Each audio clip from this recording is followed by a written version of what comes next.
G'day, Steve. Kim, hello, how you doing? I'm well, thank you, mate.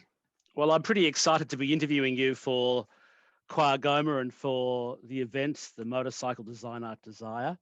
I'm also pretty keen to be interviewing someone who's a fellow speed freak, but I have to say, you win. So, thank you. What sparked your interest, Kim Krebs, in riding motorcycles? Wow, riding motorcycles, Steve. That's a big question. What inspired me, I think, might have been a couple of people from a younger age. I had an uncle who had this is for the Harley riders, a Liberty with a fuel tank that could maybe get him 100 kilometres an hour. As a kid, I didn't know that, but I was very inspired. Fast forward a couple of years, and it was a friend, a woman who bought herself a GPZ 600 Kawasaki. And I see these people riding around and, like, wow, this is amazing. And I'd already been having a dabble at, mini bikes as a kid, but yeah. I think I was just inspired by people around me having a go at riding bikes, Steve. Fantastic. Okay. At what age was this, Kim, or shouldn't I ask? It sounds like an illegal age to me. It's a reasonable question. I think the first time I rode a bike, I probably would have been about maybe 8 or 9 years old. Yeah. My uncle was servicing, he was a farm mechanic, and the circus was in town, and he got the gig of servicing all the monkey bikes from the circus. And shh, don't watch anybody, but quick kids, have a crack at these monkey bikes. So all the cousins, we all kind of rambled around to the workshop, and we just blattered around the back paddock on these monkey bikes. And I don't kid you, Steve, that was a turning point for me. I still remember belting down the back paddock with the throttle wide open, heading towards the fence and wondering, now, which way do you shut the throttle off? Is it this way or is it this way? And of course, I decided it was this way. I went straight through the fence, and ever since I've learned that to shut the throttle off, you go this way.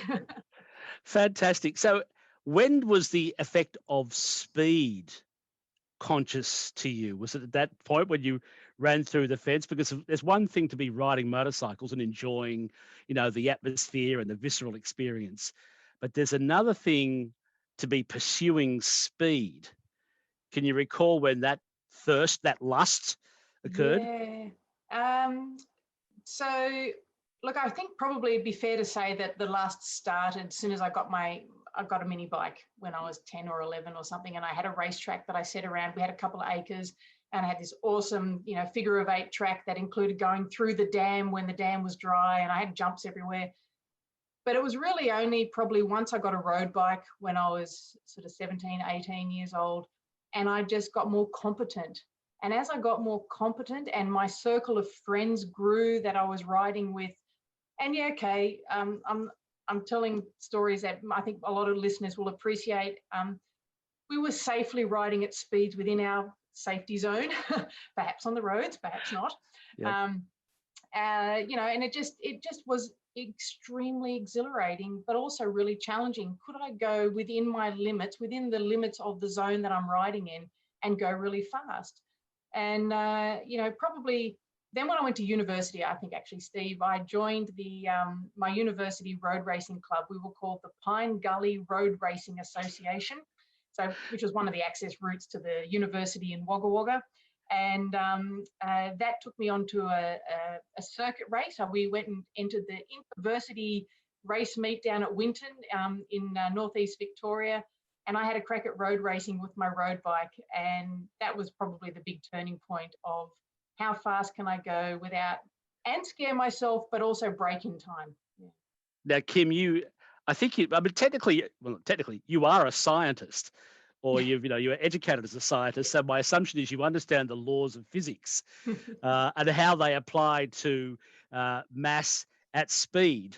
Did you sort of at any point start to think, okay, I like the speed, but I'm aware of the laws of physics, and there's a small bit of rubber, 2 ends of the motorcycle, which connect me to stability. Yeah. Did that ever sort of go through your mind? You think, okay, what am I doing here? Yeah, it actually, there was a moment, Steve. When you do land speed racing, as part of safety goes, you need to demonstrate to the race event that you're in control of your bike. And so you have to do license passes. The first license pass is at 125 miles an hour. So you've got to sit at 125 miles an hour for a couple of miles to show you're in control. Next speed is 150, next is 175 miles an hour, and then 200 and then beyond. And I remember my race partner, Greg Waters, the most amazing racer friend I could ever have. I was lining up for my 175 mile an hour license pass, and Greg says, when you get a tank slapper, just tuck your elbows in. And at the time I thought, well, that's interesting, because I didn't get any context before or after. It was just this random statement as I'm about to launch myself off the start line. And when I hit 175 miles an hour on a motorcycle, that's the point of the bike, the speed of the bike where you're really quite unstable. It's that transition from mechanical drive to good aerodynamics. And Steve, the bike handles like it probably wants to ideally kill you. Tank slapper, high speed weave, and you've got to sit in that zone for a couple of minutes. Just explain what a tank slapper is for those watching who haven't experienced the terror. Sure, yeah, that's a terror. What a great word. So, you know, handlebars on your bike, and you've got a petrol tank between you. A tank slapper is when your handlebar literally smacks from one side of the tank bar to the other. Your front wheel is oscillating at such an uncontrollable pace that there's not very many options other than if you're religious, pray, and if you're not religious, pray. Talk to anybody who will listen to you. You know, and so when I'm riding at 175 miles an hour, and I'm doing a license pass that demonstrates that I've got what it takes to be able to sit at this speed. And yeah, that was probably my biggest take on, wow, why am I doing this?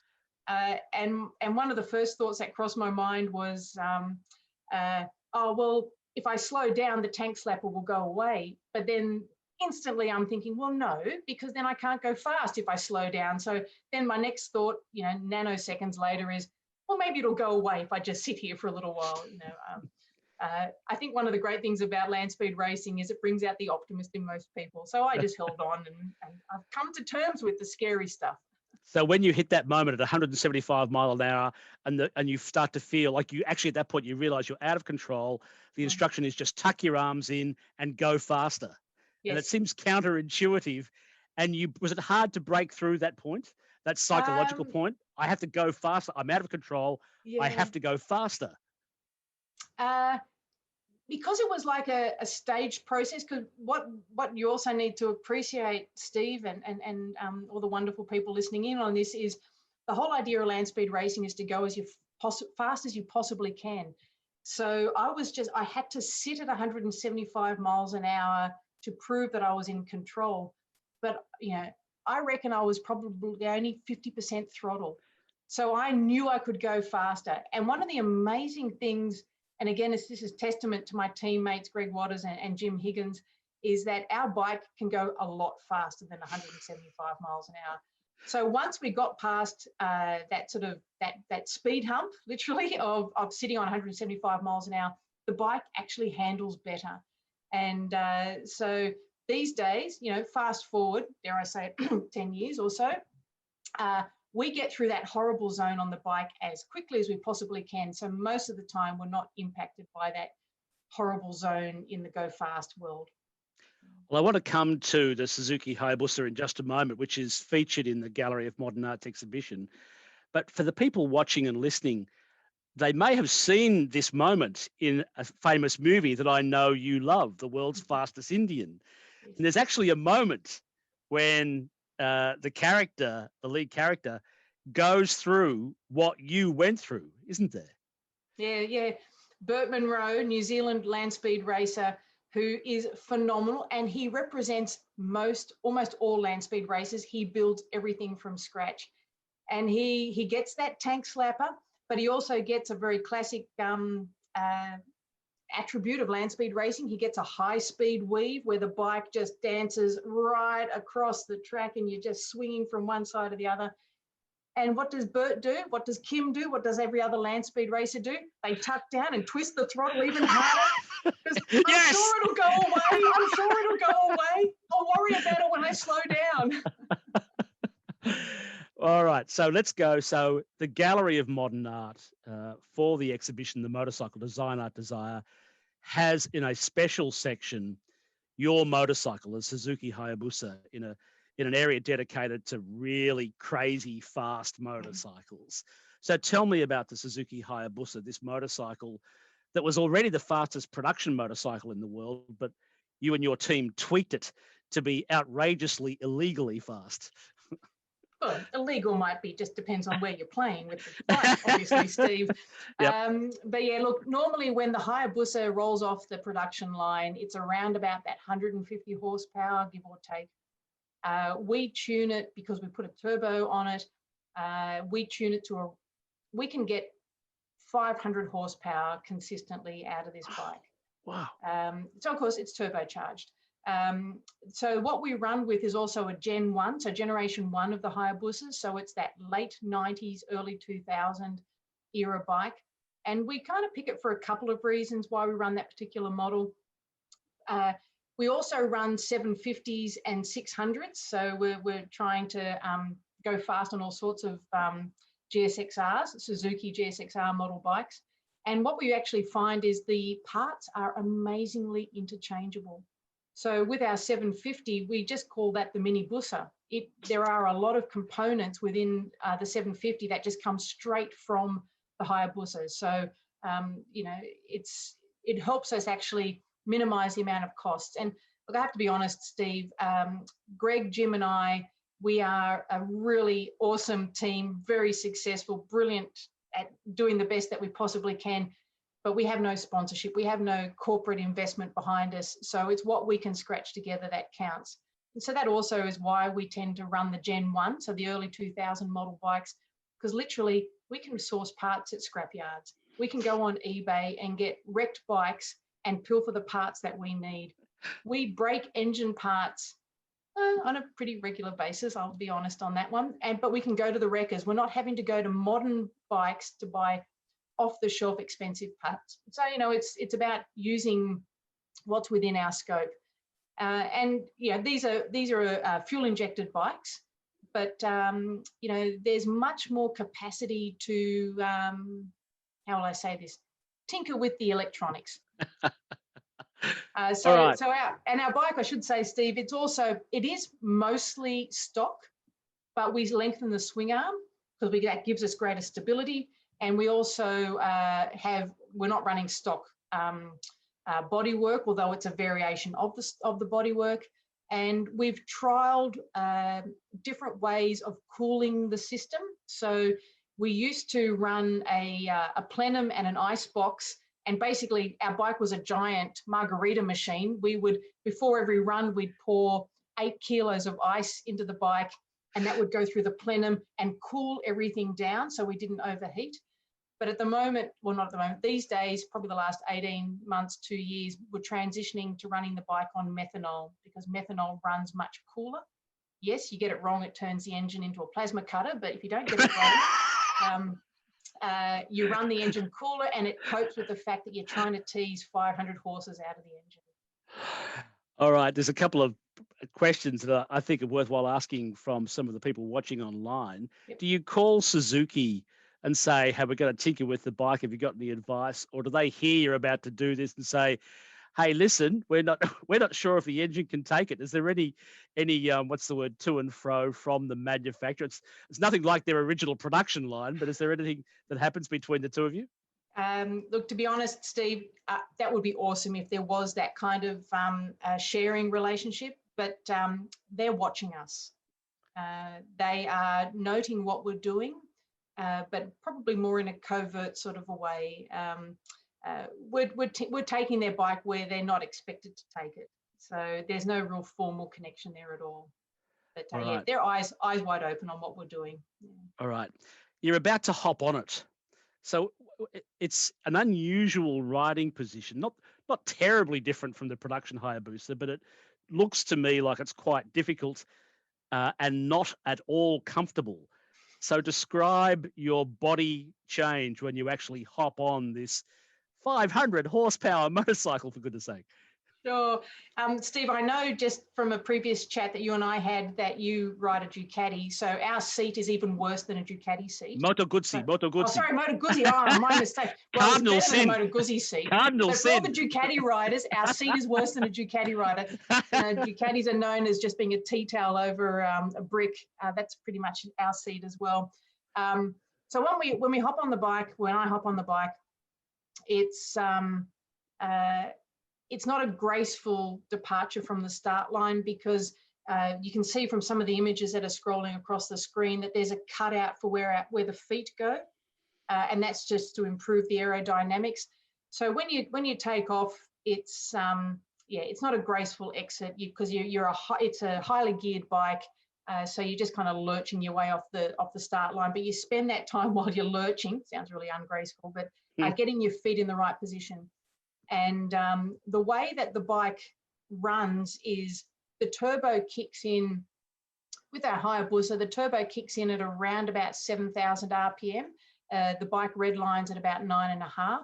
So the whole idea is you get on the gas as quickly as possible so that the turbo kicks in and then you just stay in that zone where the turbo's kicked in. So how I generally get on, I hop on the bike. I've got a flock of butterflies inside me. And it's only once I actually leave the start line that I can leave the butterflies behind me.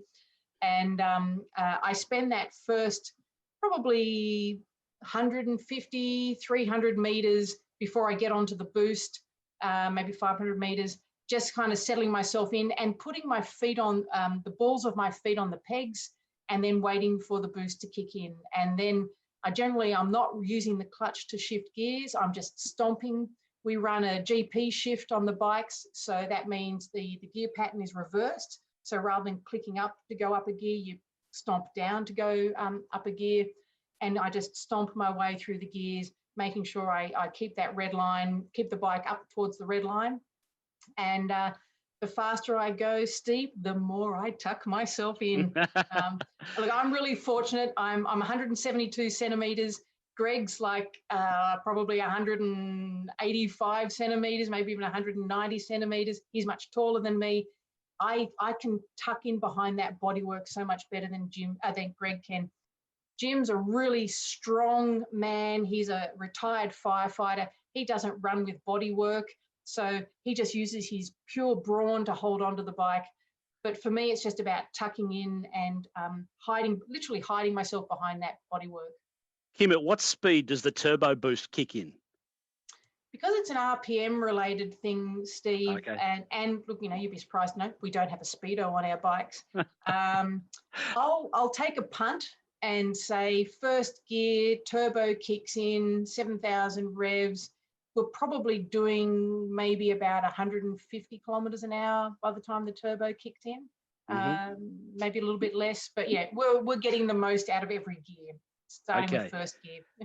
And do you actually feel a surge at that point? Do you actually feel the arm stretching acceleration when the turbo boost kicks in? Strangely enough, it's the reverse. When the turbo kicks in, it's like a push from behind. You just get this extra nudge. And with that nudge comes, because you're suddenly going from, let's say, 200 horsepower to 500 horsepower, you get the squiggles. The back wheel lights up. It's like you're doing a burnout, but you're doing the burnout at 200 kilometers an hour. And you get this push from behind. The rear wheel just lights up. And then you've got your throttle control is what just moderates how much wheel spin you get. And then you essentially, for every gear change and for the next couple of minutes while you're doing stupid speeds, you're going flat chat, but at the same time, trying to keep a bit of control over that back end wiggle the whole time. So you're on this crazily modified Suzuki Hayabusa. You're gone through the tank slapper point, which is a life or death moment at 175 mile an hour. You have no speedo. Your gear change is the wrong direction for most motorcyclists. Let's go. You've gone through that 175 mile an hour point, and you're actually heading down a salt flat, a salt pan. So when you're tucked down, what can you see? What are you actually aiming towards at that point? Yeah, you're aiming for forever. a racetrack on the salt flats, and we race in Australia on Lake Gairdner, 250 kilometres northwest of Port Augusta, or at the Bonneville Salt Flats in Utah in the United States. How similar are they, this Australia one and the Utah one? Oh, they're very different. The salt flats here in Australia are gold. They're a natural landscape. It's not been touched by anything other than nature. So the salt is flakes of salt. It's really dense. It's meters thick in places. Whereas in the United States, the Bonneville Salt Flats are really iconic, the iconic place for land speed racing. Where we race is actually connected to a refinery. And so there's a lot of evaporation ponds. So the salt there is very manipulated. So it's actually granular. It's almost like compacted sand. But either way, for both salts, although the texture is different, the way that you ride on them is very similar, that it's like a hard packed dirt road, but with a layer of gravel on the top. So you just skate across this really hard surface. So it's... and you're aiming for forever, I think you said. You are aiming forever, because the way that they groom the track, so there's no formal track as such. There's witches' hats on either side of the track, and the track is around about 20 metres wide, and they literally drag a bit of C-section, a heavy piece of steel behind a tractor or a car, very slowly drag that steel across the salt just to knock the top of the high ridges on the salt to make it mostly uniform. But it's still just a really hard pack. And so when you line up, you've got this 20-metre wide groomed area with witches' hats every quarter mile. So every 400 metres, you've got this little witches' hat. Every mile, every 1,600 metres, you've got a larger witches' hat to tell you that you've passed a mile. Maybe there's a flag. And you just belt along that track, and you head into forever. You head into curvature of the earth. You know, when you're standing at the start line, Steve, it's amazing. You watch the bike before you or the car before you, and you can watch them disappear, but you can still hear them, and then they reappear because of that curvature of the earth. You get all sorts of trickery of the light. It is an amazing place to be privileged to race in. It stimulates all the senses, the imagination as well as the adrenaline. So I love that your phrase, you're aiming for forever. How do you know when you hit your maximum speed? How do you know when you've broken the record? At what point do you find out, I've just taken a motorcycle over 240 miles per hour? You know, how do you know when you're hurtling down, when you've got no instruments on your bike? Yeah, I've been playing this game, having a crack at this sport now for about 15 years. So I do get a bit, repetition teaches you a lot of things, thankfully. So there is a sense of when you go fast, but then the faster you go, your expectations of what fast is also goes up. So these days, if we don't ride over 200 miles an hour, we actually don't consider it to be a good ride, because we know that we're capable of more of that. But you know, when we're actually racing, when we're pitting ourselves against the clock, hurtling down the racetrack, or the salt flat, I should say, it's really, there's no communications. You have no way of knowing how fast you've gone. So I guess the way we support each other is, say it's my turn to ride the bike. Greg and Jim will be support cars, and they'll chase me. Admittedly, they'll be a few minutes behind me, but you know, they're trying. And it's my turn when they're riding. I try and chase them. And we have this bit of a code that when they catch up with me, usually I'm waiting on the side of the track or whatever. If I see them flash their lights, then that means we've done well. And if there's no light flashing, we haven't done well. And that's our little code to each other. But the funny thing is with that, Steve, is I'm really mindful that the pace that Greg and Jim and I are able to achieve is in that exceptional zone. Not everybody, in fact, not many people can ride at the speeds that we do, because of the, you know, Greg and Jim and I are able to build the bike that can go that fast. So I had a bit of a reality check a few years ago that I was riding actually not the Hayabusa, I was riding the 750, so the mini Busa. Mm-hmm. And I was was riding quite well, and I was having a succession of runs that were in the vicinity of around about 230 miles an hour on a 750. That's sort of in the vicinity of not short of 400 kilometers an hour. And I did a ride. It felt really good. It felt fast, but it felt really good. And as the boys caught up with me, no flashing lights. And I'm going, oh, wow. And the boys got out of the car and they said, oh, Kim, you only did 224 miles an hour.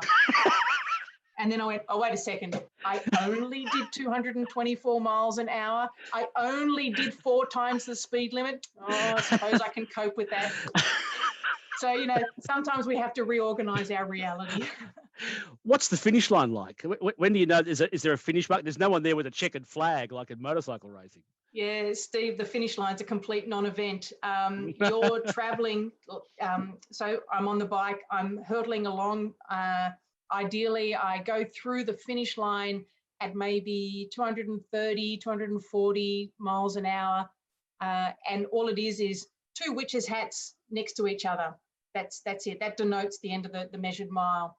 And it's only after I then spend a mile or so slowing down. Our bikes are built for speed, not for stopping. So the brakes on it there are no front brakes. We have a very, there's not much brake fluid in the rear brake. So it's just about slowing us down at a gradual pace. So maybe over a mile or so we slow down. I'll then either get picked up by the boys or I'll ride my way back to the start line. And I don't know if you can see this, but land speed racing is all about collecting shopping dockets. So what this is a printout that says, on this particular occasion, my measured mile was 244 miles an hour. I get a printout. That's what it's all about. So this is one of the amazing things about land speed racing, Steve, is that I love it. I'm surrounded by amazing people. But we're a small family of crazy people, and we do it for a shopping docket. We do it for a printout, or if we're lucky, we do it for a baseball hat. So there's, and don't laugh, this is serious. There's this, if you can set a record over 200 miles an hour, which is really, really hard. I'm making it sound easy because I'm a very privileged racer. But if you can set a land speed record over 200 miles an hour, not only do you get the shopping docket, but you get a baseball hat. And the baseball hat, no, serious. The baseball hat, no, I've got one. I'm trying to help you here, mate. It's a baseball hat. And it says that I'm a life member of the 200 mile an hour club. Mm. So we're doing it for ourselves, and we're doing it to inspire others. And I know that as a woman doing this, there are more women have flown in space than have set a record over 200 miles an hour. But I'm still chuffed to get my shopping docket and my baseball hat. Well, wow. I mean, I can't even imagine going at a speed like that. But 244 mile an hour, when you nailed that, how did they tell you? Did they flash their lights, or were they a bit nasty to you and not flash the lights so you still didn't know? Kim, 244 mile an hour, you could have gone to the moon at that speed. I mean, that's incredible. Yeah, no, Greg and Jim were, as always, amazing people. And both men have also matched that speed. Greg's gone a little bit faster. He's done 257 on the Hayabusa. But yeah, they were over the moon for us because we are a team. We do this together. I might be riding, but we do this together. And when we set that record of 200, or when we set that pace, I should say, at 244 miles an hour, that for a brief moment in time, Steve, that made me the fastest woman on a sit-on motorcycle on the salt flats. And wow, what an amazing, privileged position to be in. So I should also say, when you're doing land speed racing, it's your average of 2 runs. You run down one direction, and if you go faster than the existing record, you've got 2 hours to come back in the opposite direction, and then it's the average of the 2 runs. So I did a 239 and a 244 mile an hour run. So I ended up setting an American land speed record of 42 miles an hour. So I held that as the fastest sit-on record for any woman, but Erin Sills has since trumped me by 2 miles an hour, which is kudos to Erin. But it's also worth noting that our crazy sport is one of those special sports where it's not about whether you're a man or a woman, it's about the bike that you're riding. So it really is a universal sport. And so when I set that record of 241 miles an hour on the back of a 244 mile an hour run, that was actually the fastest that anyone had gone on a 1350cc turbocharged bike, regardless of the gender. Fantastic. What an achievement. You're grinning. I can see you can't stop grinning. I'm not surprised. Now, the motorcycle that's on display in the Gallery of Modern Art in Brisbane, is that the motorcycle that you nailed that 244 record on? That's the one. That's it. It's as is. Mostly, Steve. I'll be honest and say that the bodywork isn't quite the same. Mm-hmm. And look, to anyone who manages to get to the Queensland Art Gallery and you're savouring all of the machines, please be aware that our bike, you'll notice it when you have a squeeze, there's no engine. So we've only been able to give the rolling chassis of the bodywork because we need the engine to be racing. Apologies that it's a tad hollow. But the bodywork that you're seeing is actually the bodywork that we have used when we have attempted some FIM, so the Federation of International Motorcycling Land Speed Records. So whether you're running an American record or an Australian record, which is the same as the American records, or if you're running an international federation record, there's different rules. So the bodywork that you're seeing is actually some bodywork that probably, I'm just thinking now, it would have been from about 2016, 2017 was the eligible bodywork for that period. These days, so fast forward to 2020, the bodywork, the tailpiece in particular, doesn't suit the FIM regulations. So we've put, if you like, some defunct bodywork on it. Okay. And Steve, mate, I can tell you lots of stories about bodywork if you want to go in that space. Well, I want to ask you something else. So, I mean, I'm trying to imagine in my head traveling at that speed. I mean, I enjoy pushing the limit on the roads and freeways, which is, I'm sure you understand, is illegal. So I won't go too much further than that path, but I enjoy speed. It's a pleasurable experience because you get this adrenaline and this heart rate, which you've described earlier on in our discussion. But have you ever come off at speed? In other words, fallen off the bike, had an accident, everyone's fear, if you like, on a motorcycle? Look, I'm going to say no. I've been really, really fortunate, touch wood, that I haven't come off at speed, but I have lots of incidences at speed and they don't always require me to step off the bike or step off the bike involuntarily. I've had a crack at land speed, at road racing, and yes, I might have stepped off inadvertently a few times then, but with the land speed racing, this is going to sound a little bit strange, but you know, we're doing high speed work. We're going as fast as we possibly can. We're trying to defy the bike's desire to take off like an aeroplane because we're going faster than what a jumbo jet does when you're taking off. But we're doing it in the safest possible way that we can. We're making the bike as safe as it possibly is. We've got as much safety that we can surround ourselves with. And okay, it is pretty fundamental. I've got a lanyard. I've got a band around my wrist that's connected to a kill switch that if I depart the bike, it kills the engine. But we're operating in the safest possible environment, and a salt lake is, because there's nothing to hit. So if something goes wrong, you've got a lot of space to try and recover it. That said, though, if something like a tank slapper, which we talked about before, goes wrong, you just have to do that praying business that I mentioned before. So look, I've been really fortunate. I haven't actually come off the bike. Greg has come off the bike. He stepped off the bike at 237 miles an hour. Oh, wow. And he slid for over 1,000 feet. I'm probably going to put a disclaimer here at this point, Steve. I'm an Australian. I grew up in the metric system, but I play essentially an American sport. So it's all in feet and it's all in miles. And look, to be honest, it also makes my mum feel better because when I tell her I went 244 miles an hour, 244 is a smaller number than 400 kilometres an hour. So it feels nicer giving mum a smaller number. So, you know, Greg's stepped off at speed, but all three of us have killed engines at speed. And for those of us who are familiar with getting the most out of bikes, that's your reflex about pulling the clutch in. If something goes wrong, you pull the clutch in. So I guess my most spectacular incident though was a couple of years ago, and I'm hoping it's my only incident in my entire career of land speed racing, but not an uncommon problem. I threw a rod and busted a hole in the engine casing. And in hindsight, I now know it was just oil that spilled onto the turbo unit. The turbos are running at around about 900 degrees Celsius, and the oil caught on fire. I didn't know that at the time. I just knew I was on fire. And so I tried to slow down, and I did slow down from, I was doing probably about 220 miles an hour at the time. I'll wind back a bit. I'm belting along because I'm trying to crack a record. I'm trying to go as fast as I possibly can.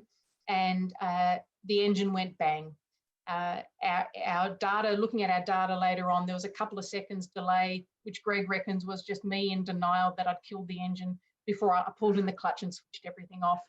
And when you're racing, the rule is that if something goes wrong but you're in control, you peel off to the left. That tells all of the safety people, the fire people, the fire brigade, that things are okay. But if you pull off to the right, that tells them, no, things are a bit iffy and they need to attend the scene. So I kill the bike goes bang, and I'm in denial, but then I switch everything off and I start to veer to the left because I'm thinking, okay, I've just killed the engine. That happens. And then I realized I'm getting quite hot. And I looked down and I'm on fire. And then I went, oh no, that means I've got to go to the right, not to the left. I've got this emotional turmoil while I'm still doing 220 miles an hour and I'm still tucked in a race crouch because I can't afford to sit up because I'll get blown off the bike. So then I kind of, okay, I've got to peel off to the right. I'm okay with that. And then I realized our bike doesn't have front handle brakes. We have at the time, we only had our brakes on the foot pedal, and that's where the fire was.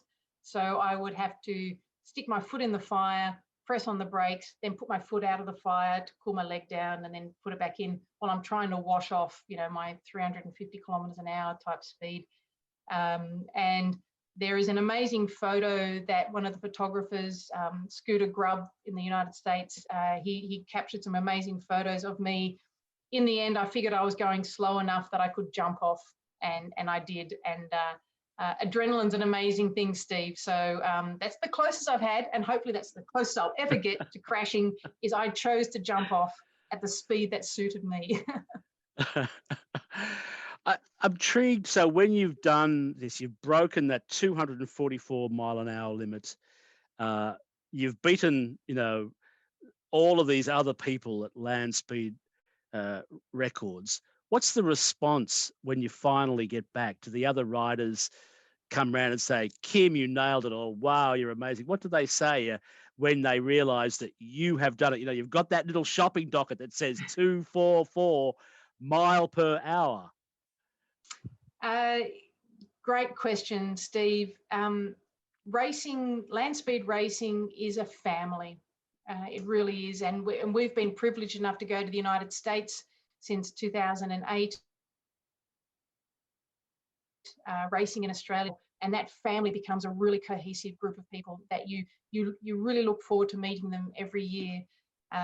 And admittedly, my family, Greg and Jim and my family of land speed racers, we tend to be at the pointier end, but we're still all the same people. We're very humble people about what we aspire to. And so, yeah, when we come back to the pits after a really good race, you get a lot of hugs, but you're also back into, well, you've just done the race, you've just done that run. You got to see if you can go better next time. What can you do on the bike that you can improve?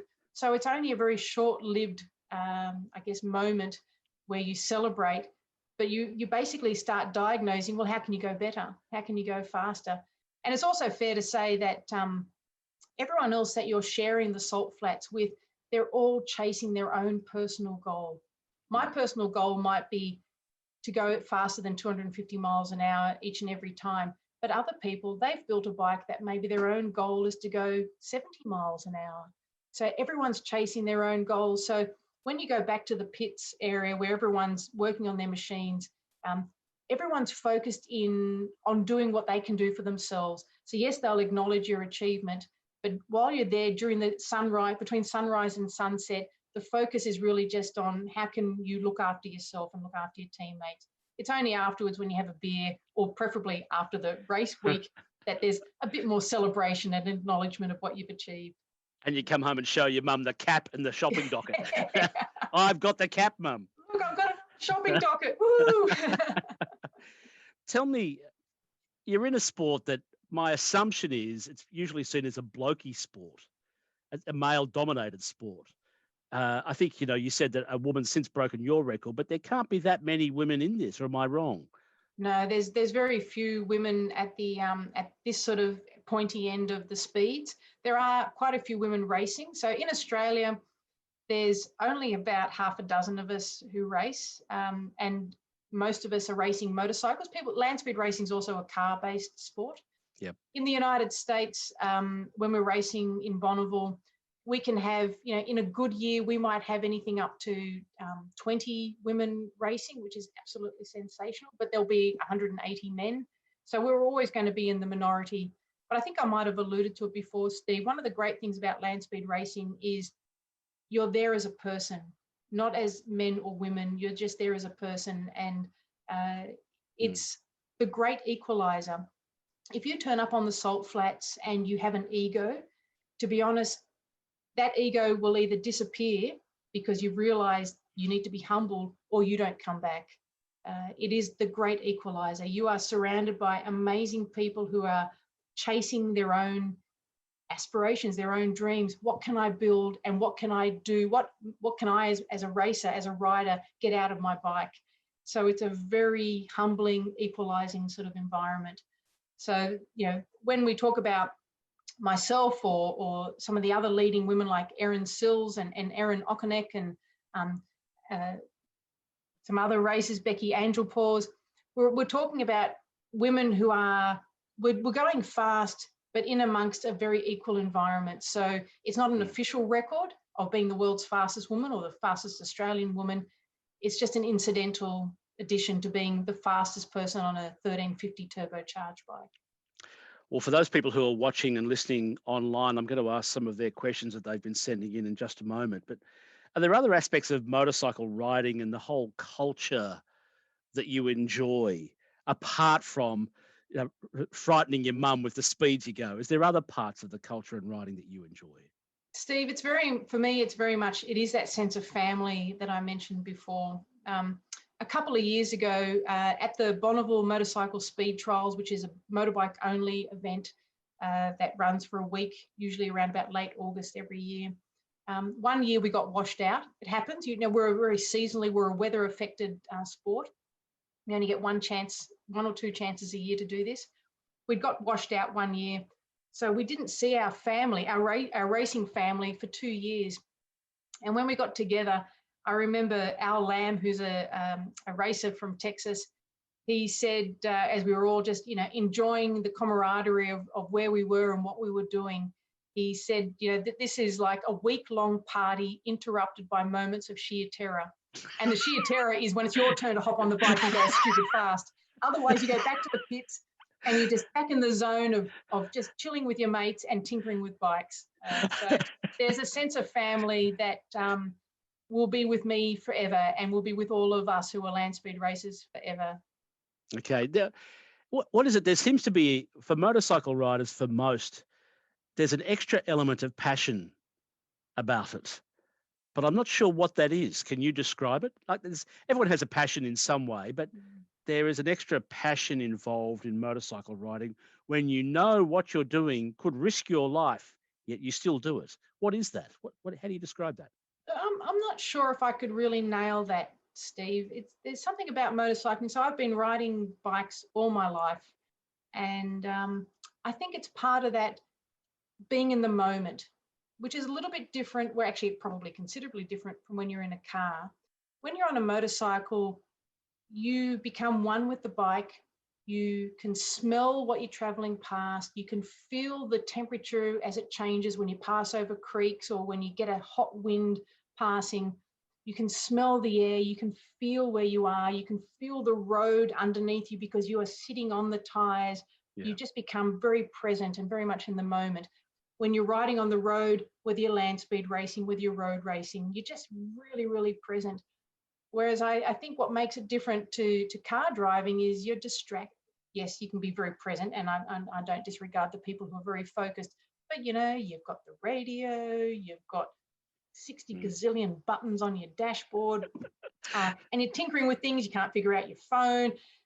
None of that happens on the bike. You really are enjoying the moment. And to me, that's one of the things that I truly value about riding a motorcycle, whether it's racing or whether it's riding on the road every day. It's just being in the moment. And that's, to me, one of the most mentally energetic things that I could possibly be involved in. The motorcycle exhibition at qagoma shows or showcases motorcycles as an iconic object of art, about design, the story and the history. How do you feel about having your motorcycle on display, the Suzuki Hayabusa, elevated to a piece of art in this? Well, we are called Black Art Racing, so I think it's quite fitting, thanks, Steve. Yep. And we call ourselves Black Art Racing because of the art of going fast. But look, it's a real privilege and very humbling to have our bike chosen to be representative of the Hayabusa as the bike that was built to go fast, and that we've managed to make it go faster than, I'm fair to say, Suzuki would have anticipated it could do. So it's extremely humbling, and to have our bike that really we're humble people. Greg's a farmer, Jim's a retired fireman. I work in the environment sector. We're just ordinary people that have a passion for bikes, and for our bike to be in amongst such an amazing, diverse selection of bikes that represent the evolution of motorcycling truly is a privilege. And I hope that lots of people take the opportunity to go and explore all of the bikes. Every bike builds on what was learnt before, and that's how we approach racing as well. Well, I want to put some questions to you that have come from those who are watching and listening. What's your everyday ride? You can't ride this when you're riding to and from work or wherever you do. What's your everyday ride? I've got a 2001 model VTR 1000. I absolutely love my Honda. It's now got 189,000 kilometers on it, and this is kudos to Honda. Service your bike regularly. Look after your bike. I've only changed the cam chain. I love that bike. That's my everyday bike. A beautiful V-twin, a bike that could be a Ducati, but it's much more reliable. Oh, did I say that out loud? Another listener who's viewing online, Stephen Anderson, wants to know what it's like at 240 mile an hour when you're riding on the salt flats. Is it smooth? Is it blurry? All we see is what we see in the movies, maybe with, the world's fastest Indian, one of your favorite movies. You sort of see the shuddering of the camera. But what's it actually like through your eyes, through your body? Sure. I have to elevate myself past the adrenaline of what's going on inside my body. But for anyone who's been, and I think all of us have been, on a dirt road, hard-packed dirt road with a bit of loose gravel on it, and whether you're on a bike or a car, you can feel yourself skating around. So that's kind of what you're doing, is skating around. And the faster you go, the wind force is absolutely phenomenal. So imagine when you're driving along, you wound the window down and you stick your arm out the window, and then you play with the wind, and you get your hand just in the right spot, and it's aerodynamic. Yep. So that's what you're aiming for the whole time, is getting your body in the right position, the bike in the right shape, so that you become aerodynamic, so you slide through the wind as opposed to fight the wind. And when you go really fast, one of the things I noticed, and again, I'm saying this from a very privileged space, once we start to go over 230 miles an hour, it does, and the bike is handling well, it gets quiet. It starts to get quiet because you're actually going faster. You're starting to go faster than the sound of the bike. And so you're actually starting to be ahead of the noise of the machine. So it becomes quite a relative term, serene. Jan has asked, have you ever dabbled in bike design, actual motorcycle design? I guess by default, that is what we dabble with all the time.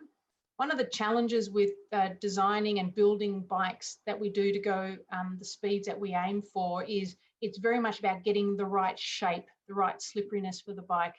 So I reckon, Steve, we probably have a different shaped bike almost every year because we're constantly experimenting with the shape of it. So no, I haven't explored the idea of design, but we experiment all the time to try and get with land speed racing. The whole idea is, you've got the mechanical push of the engine, but how slippery can you make the bike? And slipperiness is one thing. The hole that you punch in the air is really important, but it's how you close that hole, that turbulence. So how the back of the bike is shaped is really, really important. And that's where we do the most amount of experimenting, is the shape of the tail of the bike. And I'll be honest and say, it's not design, it's experimenting. Maybe that's the same thing. We've experimented with some really scary tails. I remember one year we new tail, really big, and Greg was first on the bike, and when we watched him, it was like watching a fish out of water catching the sun. You could see it flipping. You could see it catching sunlight, not catching sunlight. It's on, off, on, off. And he came back white as a ghost. And then, Jim says, "Oh, Greg, you're not riding hard enough. I'll go on." And he hops on. And, whenever he finishes his run, he's as white as a ghost because he just was flip, flop, flip, flop. And I said to the boys, "No, I don't need to try that one. I don't think that tail works." What sort of tyres do you have on the bike? Tyres are rated to a certain speed, and standard, road bike tyres, I assume, would fall to shreds on assault flats at that sort of speed. What do you do? Yeah, believe it or not, we run stock race tyres. Wow. So R-rated tyres, and yes, they do fall apart. One of our challenges is that we're a small fraternity of sport. We're not big enough to attract Bridgestone or Michelin to invest in tyre technology for us. Add that to the rules that currently we have to run stock tyres. The rules require us to do that. So we're in that fine zone. For us, in that pointy end of going fast, we're in that position where the tyres, the stock race tyres, aren't actually built for the speeds that we're doing. So when whether it's Greg, Jim, or I, when we're doing 240 plus miles an hour, that's our forward momentum. But we know from our onboard data collection that our rear wheel is probably doing another 30 miles an hour on top of that. So our rear wheel is spinning 30 miles an hour while we're moving at 240 miles an hour. So unfortunately, it's not uncommon for us to chunk tyres. Literally, from the centrifugal force of the tyres, it just disintegrates.